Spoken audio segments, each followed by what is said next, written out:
भैया नीतीश कुमार जी मुख्यमंत्री रहते हुए अपने जात को काहे ने बढ़ा लिया? तेजस्वी जी हैं डिप्टी सीएम, हम चाहते हैं कि वो डिप्टी सीएम 3 बनाए। हम चाहते हैं कि वो डिप्टी सीएम 3 बनाए।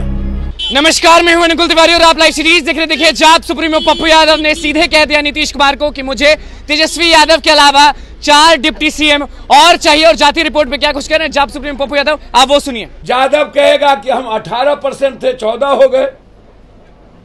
तो भैया नीतीश कुमार जी मुख्यमंत्री रहते हुए अपने जात को काहे ने बढ़ा लिया? तो वो 10 कर लेते, 9 कर लेते।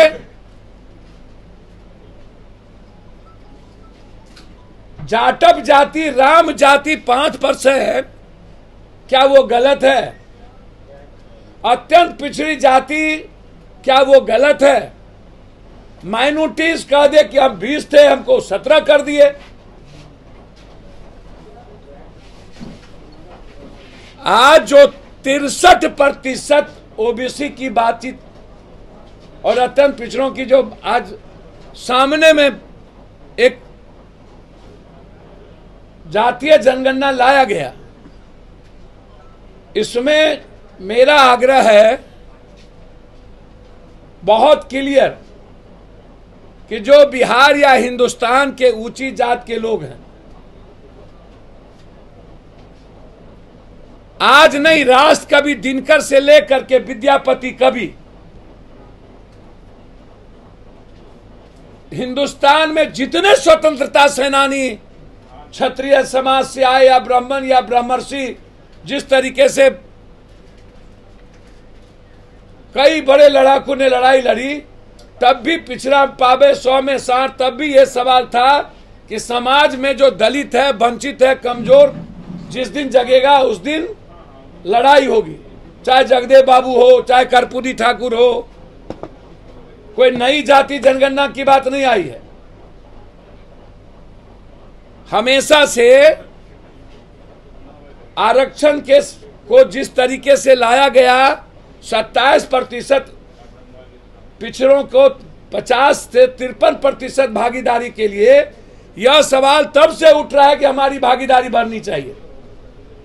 और समय के अनुसार ऊंची जात में जब एक बड़ा वर्ग गरीबी और अशिक्षा के आधार पर नीचे हुआ, तो वहां भी आरक्षण का डिमांड उठा। निश्चित रूप से समय काल पात्र के अनुसार 100% में ही ना आरक्षण आप देंगे हमारे समाज को, तो उसमें 10% आरक्षण ऊंची जात को गई। ये नया बात नहीं है जाति जनगणना। आज जो जाति जनगणना हुई, यह सवाल लगातार, अब हमको आश्चर्य लग रहा है कि ये कब मूल्यांकन हो गया कि फलना जात इतना प्रतिशत थे। जो आज जाति जनगणना हुई है, उसको आप चैलेंज करके फिर से आप करा लीजिए।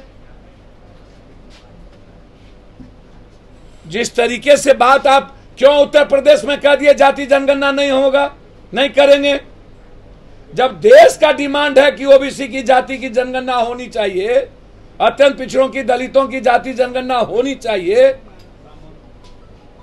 आप बिना, मैं पहले भी कहा हूं, बिना जांच के इलाज कैसे कीजिएगा? बिना ultrasound, CT scan, MRI, x ray machine जांच के आप किसी के इलाज को आप बेहतर कैसे बनाइएगा?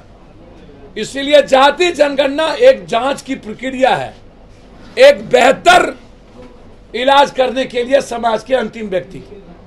जाति जनगणना पहले भी 17 या 14% यादव था या अन्य जाति थी, वोट तो चल ही रहा था 15 सालों से। इसमें क्या फर्क पड़ना है वोट और सियासत का? इसीलिए मेरा 3 सवाल है इस पर। पहला सवाल है कि कब आप 63% लोगों की आरक्षण में भागीदारी, जो स्टालिन ने, या जो पहला सवाल था 67% आरक्षण का, आप कब देंगे? जरा आप हमको बताइए कि 17% माइनॉरिटी, 18% माइनॉरिटी और 32% अत्यंत पिछड़ा। मैं जानना चाहता हूं कि क्या राजनीति में अत्यंत पिछड़ा और माइनॉरिटीज को आप आगे लाएंगे? क्या विकास से लेकर आर्थिक और सियासत में भागीदारी देंगे?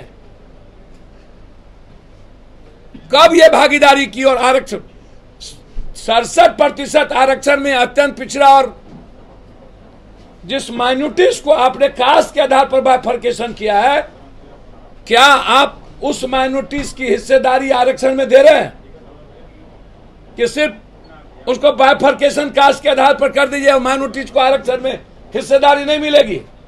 तो माइनॉरिटीज के लोग को भी, अत्यंत पिछड़ी जाति जिसमें आप लाए उसको भी आप आरक्षण की बात होगी। मेरा सीधा सवाल है, क्या हिंदुस्तान में अत्यंत पिछड़ी जाति के लोग पीएम सीएम बनेंगे? मुसलमान को क्या हिंदुस्तान में या स्टेट में अब सीएम बनाने की प्रक्रिया होगी? हमारी पार्टी अत्यंत पिछड़ी जाति और माइनॉरिटीज के पक्ष में है कि उसको मुख्यमंत्री बनाया जाए। एक मिनट रुकिए, बहुत क्लियर है हम। आरक्षण की भी हिस्सेदारी बढ़ाइए और सत्ता की भी हिस्सेदारी बढ़ाइए। ऊंची जात के लोगों की भी हिस्सेदारी बढ़ाइए। डिप्टी सीएम, ओबीसी में भी आप यदि मुख्यमंत्री देते हैं तो आप हमें डिप्टी सीएम बनाइए। मैं चाहता हूं तत्काल नीतीश कुमार जी अत्यंत पिछड़ा में, माइनॉरिटीज में और ऊंची जात में, 3 जातियों में डिप्टी सीएम बनाए। मेरा आग्रह है, ऊंची जात का भी एक डिप्टी सीएम, अत्यंत पिछड़ा का भी एक डिप्टी सीएम और माइनॉरिटीज का भी एक डिप्टी सीएम। एक यार सुन तो लीजिए, तेजस्वी जी डिप्टी सीएम हैं और 14% यदि यादव है तो उसकी भागीदारी सबसे बड़ी अकेले जात में है। उसको हिंदुस्तान में आप अलग नहीं कर सकते। सबसे बड़ी अकेला जाति यादव है तो उसको क्या कीजिएगा? आप उठा के फेंक दीजिएगा? तेजस्वी जी हैं डिप्टी सीएम।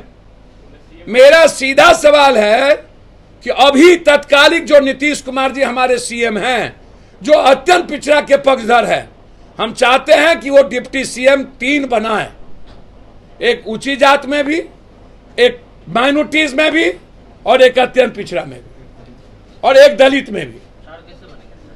कहा 4 नहीं 5 बनेंगे? क्यों नहीं बनेंगे? जब आप जाति जनगणना लाए हैं तो राजनीतिक हिस्सेदारी भी तो बढ़ाइएगा। आंध्र प्रदेश में 5 डिप्टी सीएम बने थे ना, तो यहां बनाइए दलित को, माइनॉरिटीज को, अत्यंत पिछड़ा और ऊंची जात को बनाइए। इस हिसाब से तो सीएम मुसलमान को होना चाहिए। सर मैं बहुत क्लियर हूं और इस मामले में तो इस हिसाब से तो अत्यंत पिछड़ा को होना चाहिए। सर पहले आप अपनी बात रख लीजिए, उसके बाद सवाल। बहुत मैं क्लियर हूं जनाब, इस हिसाब से अत्यंत पिछड़ा भी है, सबसे बड़ी संख्या में है, तब उसको बना दीजिए। अकेले जाति में ज्यादा है तब उसी को बना दीजिए। सीएम किसी संख्या के आधार पर नहीं होगा, भागीदारी होगी डिप्टी सीएम के सबकी। हमारी सरकार बनेगी तो हम 5 की भागीदारी डिप्टी सीएम में देंगे, या हमारी कभी हिस्सेदारी होगी तो। पहला, आरक्षण में माइनॉरिटीज की भी हिस्सेदारी का हम डिमांड करते हैं, जिसको आप अत्यंत पिछड़ा में लाए हैं।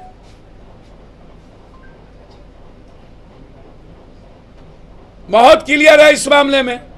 और जाति जनगणना के आधार पर जिस तरीके से आप हमारी जाति का कम गिना गया, मेरा आग्रह है कि बीजेपी कंफ्यूजन पैदा नहीं करे।